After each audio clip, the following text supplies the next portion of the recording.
América Latina, la región más desigual del mundo. Saúl Escobar Toledo. De acuerdo con un reportaje de Bloomberg publicado el 30 de julio de este año, elaborado por Daniel Salazar, con base en informes de la CEPAL y el Banco Mundial, América Latina tiene los mayores niveles de desigualdad del mundo desde hace 30 años. Lo anterior ha sido resultado de un lento crecimiento económico y de políticas sociales insuficientes. La caída del producto de la región se acentuó entre 2014 y 2023, agudizada por la pandemia del COVID-19.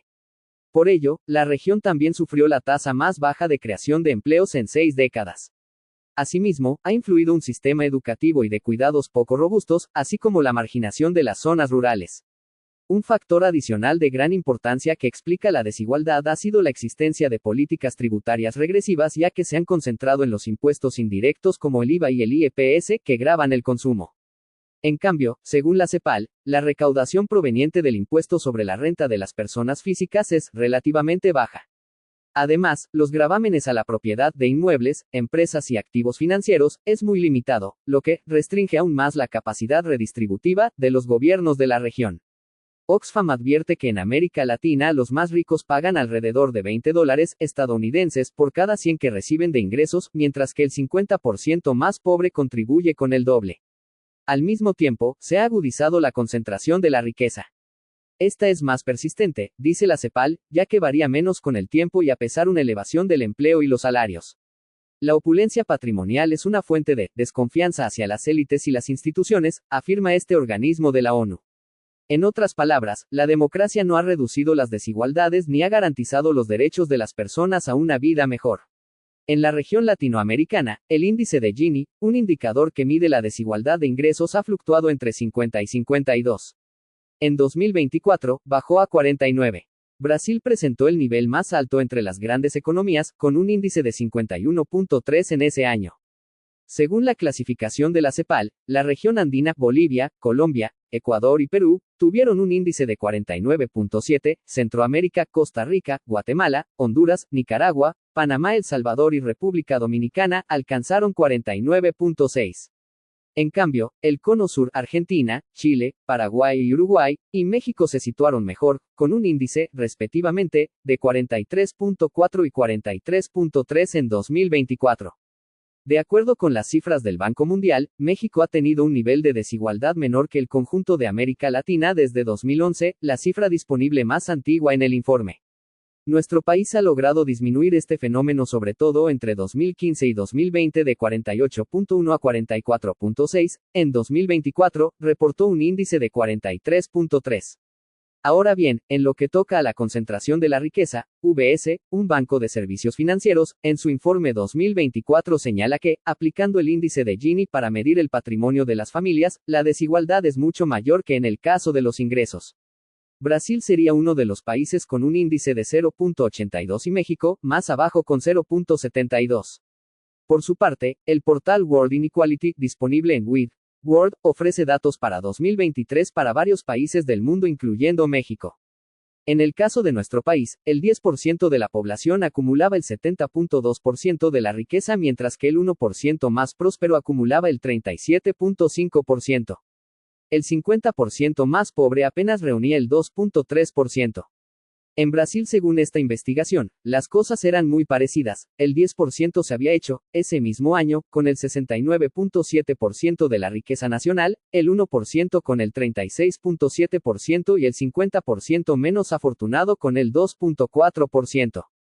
Por su lado, la ENIGH, Encuesta Nacional de Ingreso y Gasto de los Hogares, 2024 que se acaba de dar a conocer, ofrece un índice de Gini para 2024 de 0.45, pero si se toman en cuenta las transferencias gubernamentales mediante los programas sociales, el índice se reduce a 0.391. Cabe destacar que, si se toman en cuenta solo los ingresos monetarios, la reducción del índice entre 2018 y 2024 suma 25 centésimas, de 0.475 a 0.450, y si se agregan las transferencias o apoyos gubernamentales la caída es de 35 centésimas, de 0.426 a 0.391.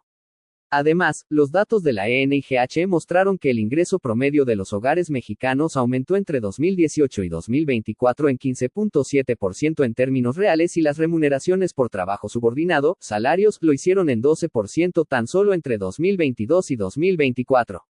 Con base en estas cifras puede afirmarse que el incremento de los ingresos, principalmente laborales, tuvieron un peso mayor para reducir la desigualdad que los programas de transferencias monetarias. No obstante que los deciles más pobres elevaron sus ingresos en mayor medida que los más ricos, la diferencia entre unos y otros fue todavía de 14 veces. Además, persisten brechas muy importantes. En 2024, las mujeres obtuvieron un ingreso equivalente al 66% de los hombres. En ese mismo año persistieron las diferencias regionales, los hogares que recibieron un promedio menor al nacional fueron aquellas que se ubicaron en Chiapas, Oaxaca, Guerrero, Veracruz, Hidalgo y Zacatecas.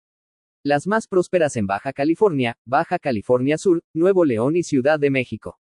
El ingreso familiar promedio de Chiapas y Nuevo León fue respectivamente de 41.084 y 117.034 pesos mexicanos, es decir, la entidad norteña recibió 4 veces más ingresos que la fronteriza con Guatemala. Incluso, Chiapas, lamentablemente, fue la única entidad en la que el ingreso de las familias disminuyó, menos 6.7%, el año pasado. Uno de los asuntos más graves que recoge la ENIGH 2024 se refiere a la salud. El porcentaje de la población que tuvo acceso a los servicios públicos cayó de 82.6% a 57.9% entre 2016 y 2022 para luego mejorar un poco a 63.3% en 2024. No sorprende entonces que el gasto de las familias en este rubro haya aumentado entre 2018 y 2024 en 41.3%. Solamente entre 2022 y 2024 lo hizo en 8%. Recursos que, en su gran mayoría, se destinaron al sector privado, farmacias, médicos, enfermas y hospitales. Lo anterior mostraría que el índice de Gini y los incrementos de los ingresos monetarios no reflejan fielmente el bienestar de la población. Para tener un panorama completo se tienen que incluir los avances o retrocesos en alimentación, cuidados, salud, educación, vivienda, transporte, etc. Una evaluación de la llamada pobreza multidimensional será publicada próximamente por el INEGI, en sustitución del Coneval, lo que permitirá apreciar mejor hasta qué punto se superaron las carencias y la inequidad. En resumen, la desigualdad en América Latina es un grave problema que ha trabado el crecimiento económico y que al mismo tiempo empeora con cuando éste se frena. Las principales economías de la región, Brasil y México, tienen altos índices de disparidad, aunque esa nación sudamericana reporta datos mayores en lo que se refiere a ingresos y similar en lo que toca a la concentración de la riqueza. En el caso de nuestro país, los ingresos de los más pobres aumentaron en los últimos años, 2018 a 2024, lo cual ha disminuido el índice de Gini. Sin embargo, en otros aspectos como la salud, las carencias han empeorado. Para hacer un balance más realista del sexenio pasado y los retos por delante es indispensable analizar todas las dimensiones que afectan el bienestar de las familias, incluyendo el medio ambiente en el que viven y trabajan. Este año la situación corre el riesgo de empeorar debido a la caída del gasto público y la disrupción del comercio mundial.